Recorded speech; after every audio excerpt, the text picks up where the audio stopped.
Hallmark Charlotte Greenwood Show.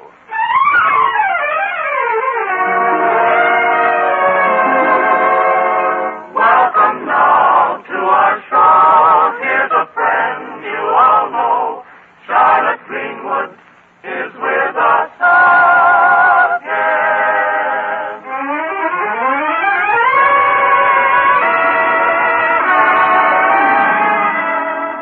Yes, ladies and gentlemen, Charlotte Greenwood is brought to you this Sunday and every Sunday at this time by the makers of Hallmark greeting cards to remind you that every time you want to remember someone, you'll find a Hallmark card that says just what you want to say the way you want to say it. So when you choose a card, look on the back for the 3 identifying words, a Hallmark card. Like the word sterling on silver, those words, a Hallmark card, mean finest quality. Mean that you cared enough to send the very best.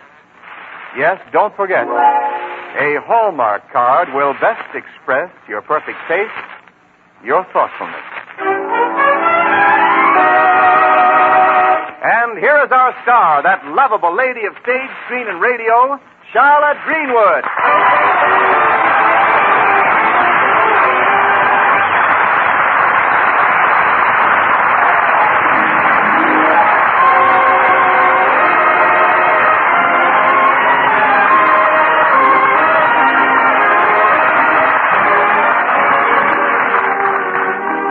Now let's go to the city of Lakeview and the home of the Bartons. The 3 children whose care was taken over by Charlotte when she became an heir of the Barton estate, and whose bringing up would bring anybody but Charlotte down. Today, as usual, we find Charlotte on the phone, talking long distance to her manager, Roger Humphrey, in Hollywood. She's saying, Hello, Roger. I just called to thank you for that lovely Valentine you sent me. It was so unexpected. Even the mailman was surprised. He came up the set singing, "My dreams are getting better all the time." Yes, Roger, I knew it was from you even though you didn't sign it. How'd I know? That's easy. I was almost sure when I saw the postmark, and I was practically certain when I saw the handwriting. But I was absolutely positive when I saw the stamp that said postage due.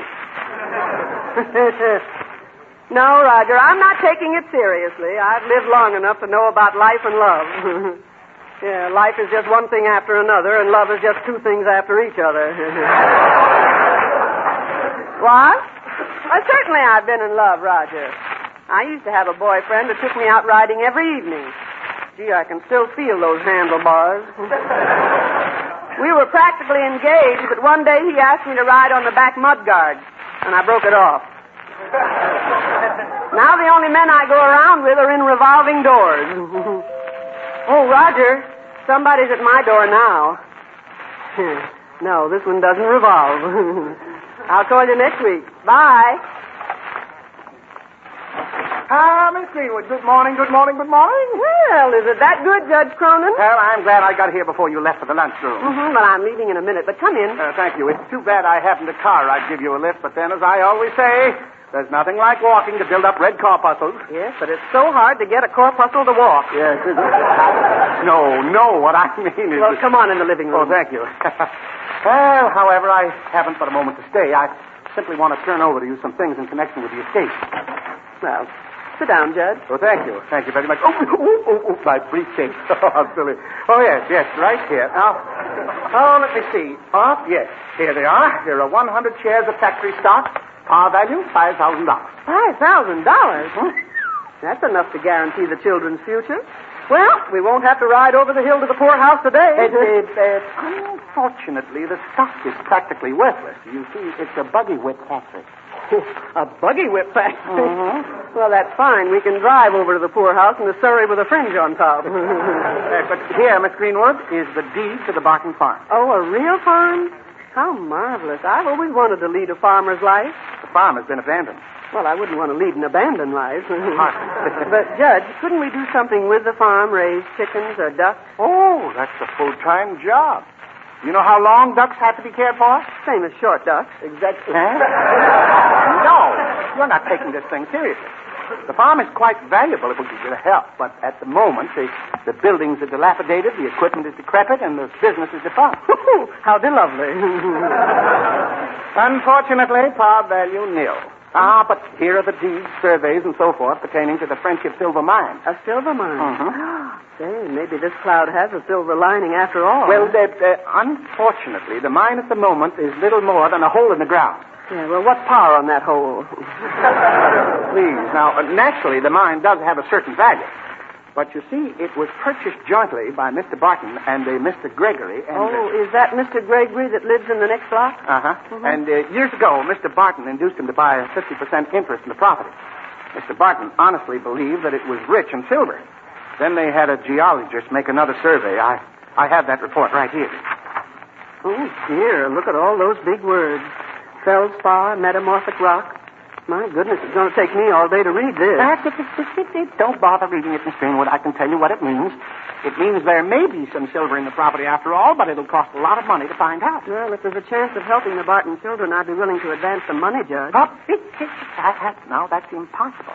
Mr. Barton and Mr. Gregory had an agreement that the mine could not be operated without the consent of both parties. Oh. Yes. And when Mr. Gregory found that the silver was speculative, he became very angry at Mr. Barton. Gregory swore he'd never let anybody touch a shovel to the Friendship Mine property as long as he lived. Well, what kind of friendship is that to keep us from working our own mines? Well, legally he can do it, and he has. For the past 20 years. He's still very bitter. In time, I hope to persuade him to relent. Meanwhile, we can count on no income from Friendship Mine. Just think, we own a factory, a farm, and a mine. All that wealth, and what have we got? Wealth is trying, isn't it, Judge? Trying? Yeah, try and get it.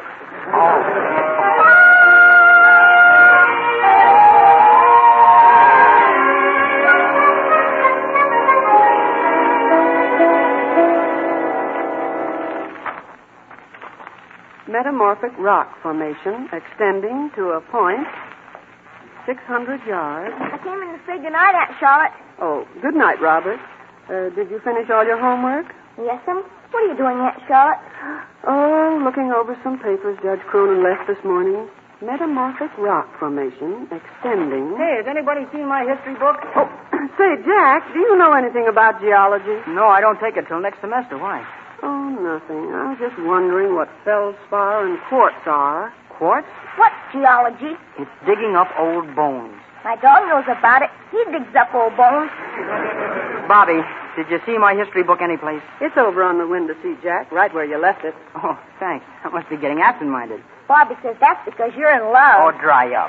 Jack, in love, Jack. Oh, go to bed. love. Well, there's nothing wrong with love, Robert. Oh, it's sissy stuff. I don't think so. How come? Well, take you now. You love your dog, and you love your home. We're all supposed to love our neighbors. Yeah, but the girl Jack's in love with isn't our neighbor. Janet Gregory lives over in the next block. Miss Greenwood, do I have to listen to his childish prattle? Couldn't we have some adult conversation? What's an adult, Aunt Charlotte? It's a person that stopped growing at each end and started growing in the middle.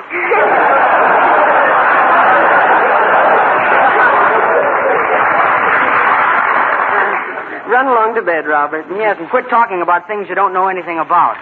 Well, anyway, at least I know about quartz. Huh? Quartz are too fine. Good night, Aunt Charlotte. Oh, for corn's sake.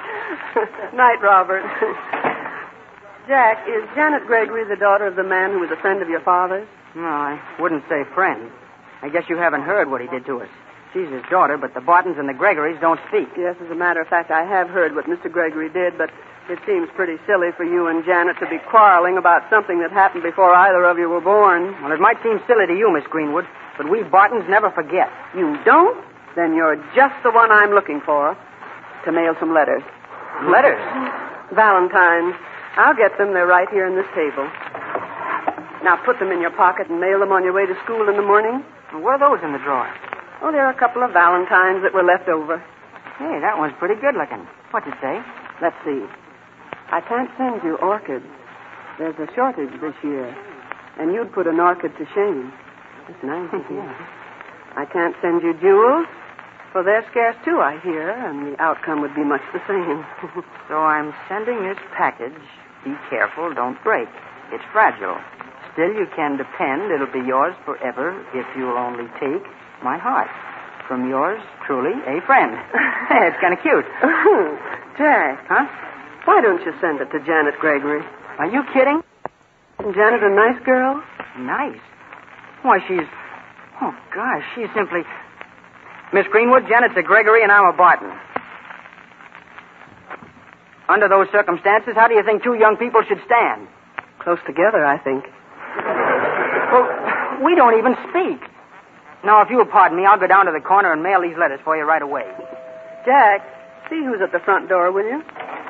Sweetheart, sweetheart, sweetheart, will you love me?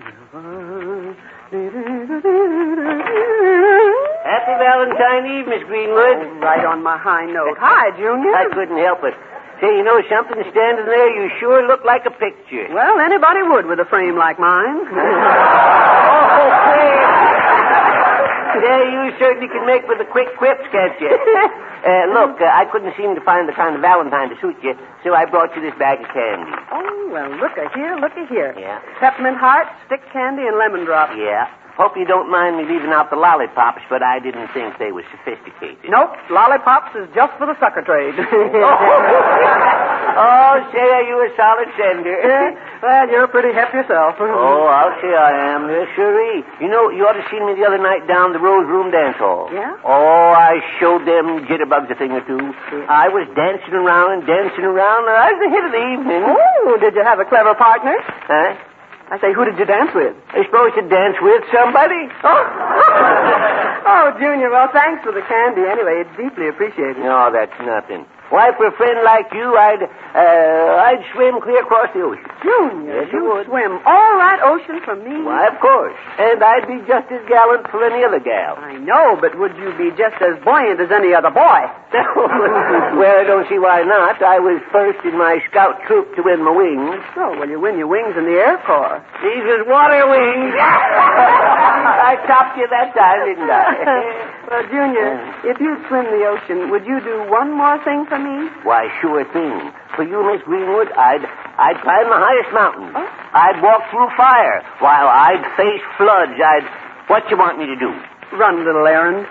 Oh, but it looks like rain. I might get wet. Oh. But this is important. I'm sending a Valentine, and I want to make sure that it gets to the right person. All right. Where's it go to? To that big house in the middle of the next block. Deliver it personally to Miss Janet Gregory.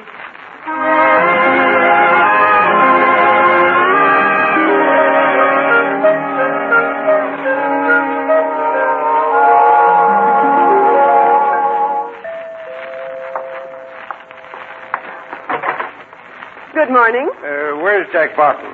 Why, he's left for school. Oh, I presume you're Mrs. Greenwood? Well, you're not a very good presumer. It isn't Mrs. Greenwood. It's Miss Greenwood. Oh, I'm sorry. You're sorry. May I tell Jack who called? No, I forbid you to even mention it to him. Well, then perhaps I could be of some help. Young woman, I forbid you to interfere in my affairs. Well, you've got a forbidding personality. What? Now, you look here. Apparently, you don't know who I am. Well, I know that you're not the good humor man. My name is Gregory. Oh, Mr. Gregory? Oh, come in. I haven't set foot inside the Barton house for 20 years, and I don't intend to do so now. Well, what are you afraid of? I'm not afraid of anything. It's no concern of yours, but I hated John Barton and everything about him. Oh, you see, you are afraid of something. You know, a person may dislike a thing and treat it with indifference or even contempt. But when he goes to the trouble of hating it, he's afraid of it. Miss Greenwood, I came here to speak to Jack Barton. But since you seem to be in charge of things here, I'll talk to you. Well, now, just what can I do for you? Keep Jack away from my daughter. Oh, but Mr. Gregory, he doesn't even speak to Janet. He doesn't speak to her. She doesn't speak to him. But I won't have him making sentimental overtures or sending her Valentine. Oh, well, Mr. Gregory, your worries are over. I sent that Valentine myself. You did? You sent it? Well, that's right. I thought Janet might like it, and I'm sorry that she assumed it was from Jack.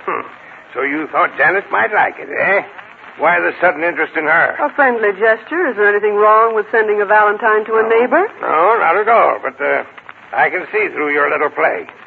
While Cronin works on me and trying to persuade me to open up the mine, you proceed to get friendly with Janet. Oh, now, just one moment. Only it isn't going to work, Miss Greenwood. I'll see to it that you never develop the friendship mine. But, Mr. Gregory... Good morning.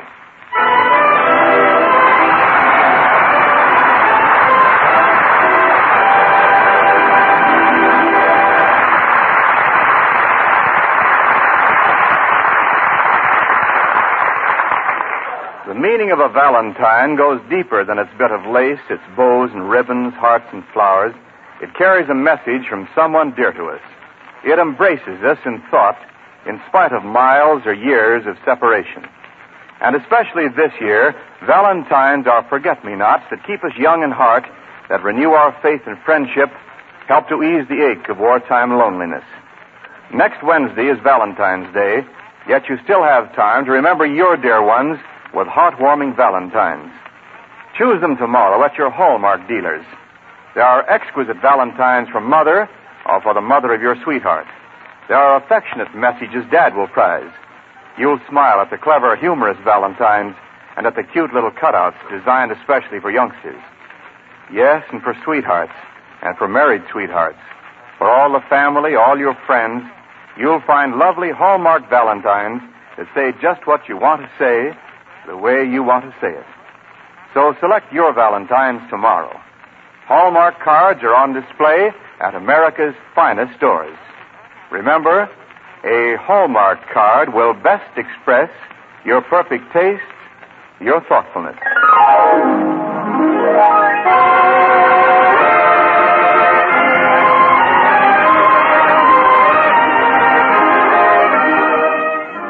And so back to our story. The innocent, friendly little valentine which Charlotte sent to Janet Gregory has released an avalanche of trouble. For Mr. Gregory seems to think it's all part of a scheme to induce him to open up Friendship Mine. And now he's more stubborn than ever.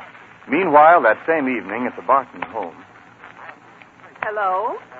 I want to talk to Mr. Gregory. But this is important. Well, then, is Miss Janet Gregory there? All right. Oh, the door. Just a minute. Miss Gregory? Oh, Miss Gregory, last evening you received a valentine by messenger, and it's... But, Miss Gregory, Jack Barton didn't send it to you. I say, Jack Barton didn't send it to you. Hello? Hello? Oh, dear. Everything happens at once. Why, Judge Cronin, and if it isn't Mr. Anderson. Charlotte, we've been standing here for 5 minutes. Yes, and it's pouring down rain. Oh, Judge, I forgot it was raining. Why, you're all wet. Oh, you poor dear. Oh. Well, what about me? Huh? How about my driving him around? And I'm trying to make my car outlast the war. Well, stop worrying, Mr. Anderson. It outlasts the last war, didn't it? Well, yes. No way. Well, now, here, let me have your coat. Oh, no. We can't stay. I simply brought these papers I forgot to give you yesterday. Just put them away with the rest of the data on the mine. Oh, good. I'll have something more to read.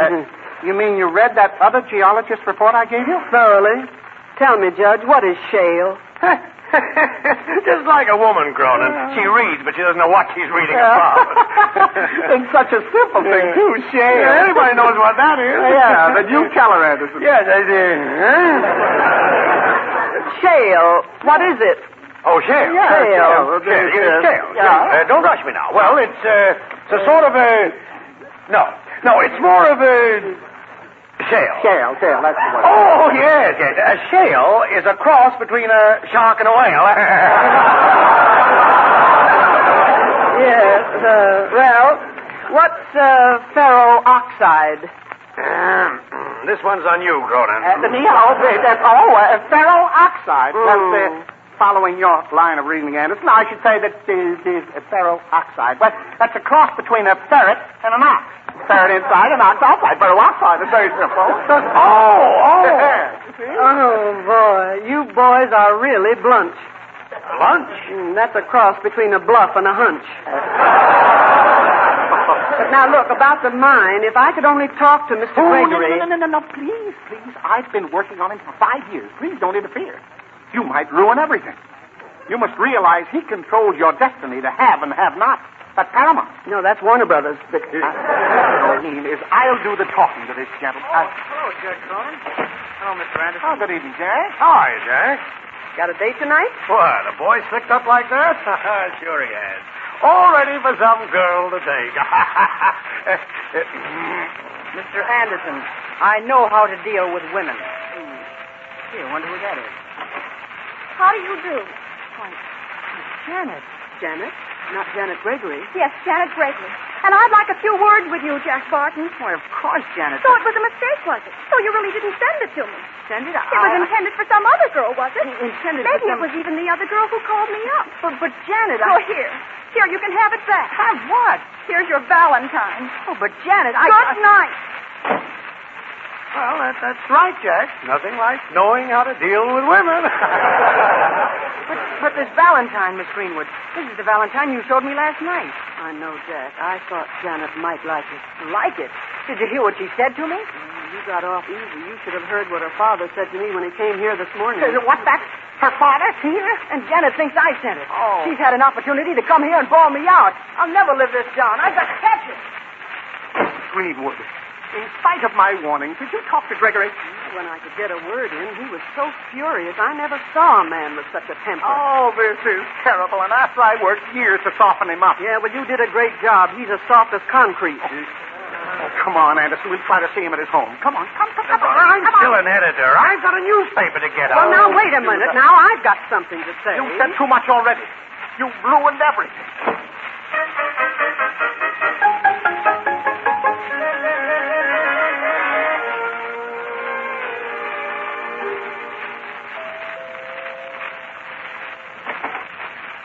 Good evening, Mr. Gregory. Come in. I will not. I haven't been in this house for 20 years. And before I do come in, it'll be another 20. Oh, you're going to get awfully wet standing out there in the rain all that I time. didn't come here to discuss the rain. The weather's usually unusual at this time of year, but tonight it's unusually more unusual than usual. As usual. That's foolishness. Well, it's not as foolish as standing in the rain, and at least you can come in the hall, please. Well, Oh, come on. There's nothing wrong with this house. It hasn't changed a bit in 20 years. no, I guess it hasn't. That living room in there looks just like it used to. Same old piano. Needs tuning, but it still plays. We used to have some great times around that piano in the old days. Of an evening, all the kids in the neighborhood would drop in. They still do. That was Marlowe, Gracie Selby, Davy Liggett, Uh-huh. myself. Yes, some great old times. I wonder what's become of the old gang. Funny how friends slip away from you. Why do you let them? Oh, I don't know. Fella gets busy, wrapped up in other things, and then all of a sudden you realize that... But I'm looking for Janet now. Where is she? Well, I don't know, but she isn't here. Now, don't try to make me believe that. I know she is here. I followed her. I expected you would. In fact, I was counting on it. You counted on it.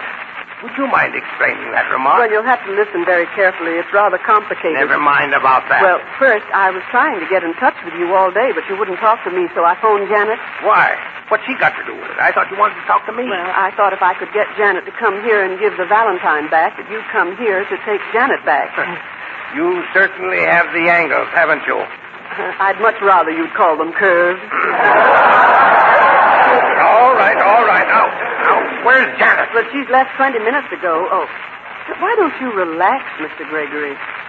Would you have a cup of hot chocolate? No, I don't drink chocolate. A piece of cake? I don't eat cake. Have a chair? I don't... Well, you do sit down, don't you? Miss Greenwood, may I remind you I don't make friendly visits. Do you understand? Certainly, yes. To make friendly visits, you have to have friends. Well, I don't need friends. They don't pay off. I never bother with anything that doesn't pay off. I'm a practical man. Oh, yes, it would take a very practical man to keep up a quarrel for 20 years and remain bitter all that time. That has nothing to do with I'm it. sure it's paid off handsomely. You must be ever so much richer because of it. Now, wait a And minute. how clever to have passed on that practicality to your daughter.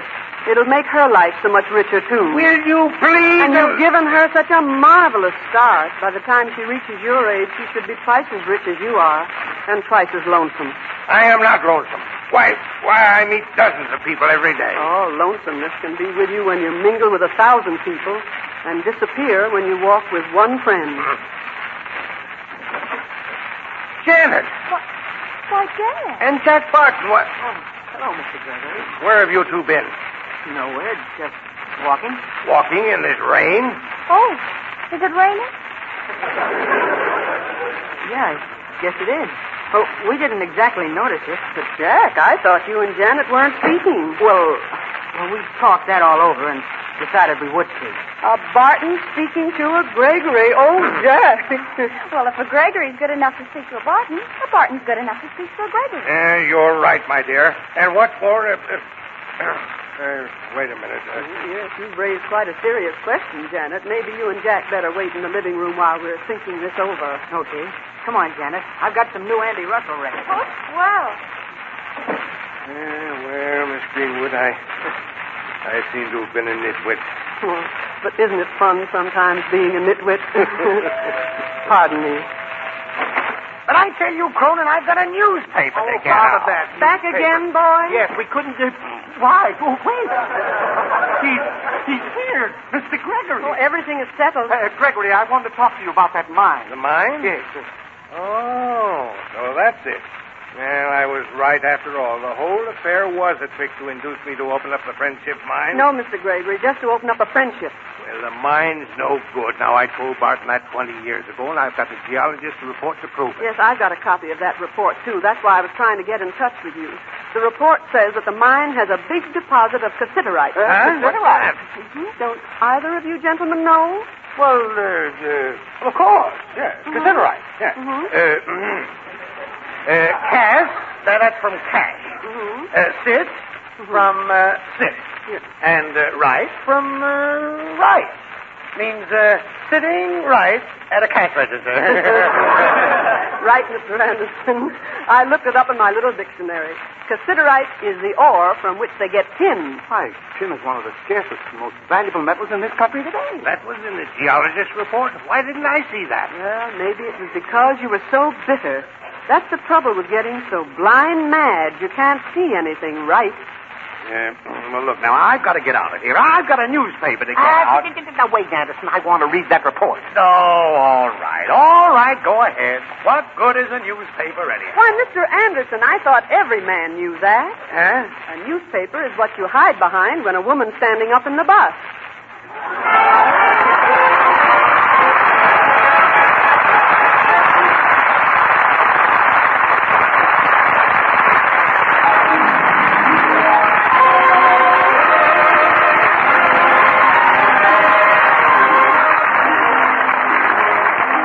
Charlotte Greenwood will be back in a moment. Meanwhile, I want to remind you again, the next time you buy a card for any occasion, look on the back for the identifying words, a Hallmark card. Hallmark. A Hallmark card. Like sterling on silver, those three words are your assurance of finest quality. They tell your friends you cared enough to send the very best. Yes, a Hallmark card will best express your perfect taste, your thoughtfulness. And now, Charlotte Greenwood. Friends, I think Mr. Gregory found out something even more valuable than the fact that the mine contained tin. He found out that there's nothing more important to our happiness than loving companionship. The war has taken that companionship from many of us. Still, we can stay close to most of our dear ones by writing often, even if it's only a little note or something, to let them know that we're still thinking of them. Because with every message we send, we are fashioning and fastening the lifeline of friendship.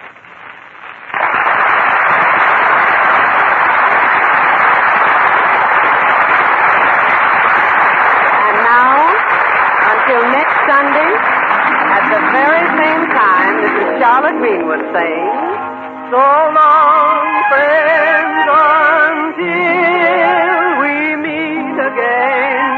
So long, neighbor, till next Sunday, I'll just say,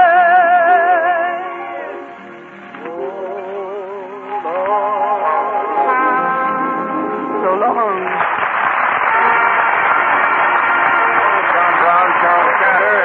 Appears at the courtesy of 20th Century Fox, came to you from Hollywood. This is Wendell Niles speaking. This is the Blue Network. 12:30 at KECA, Los Angeles.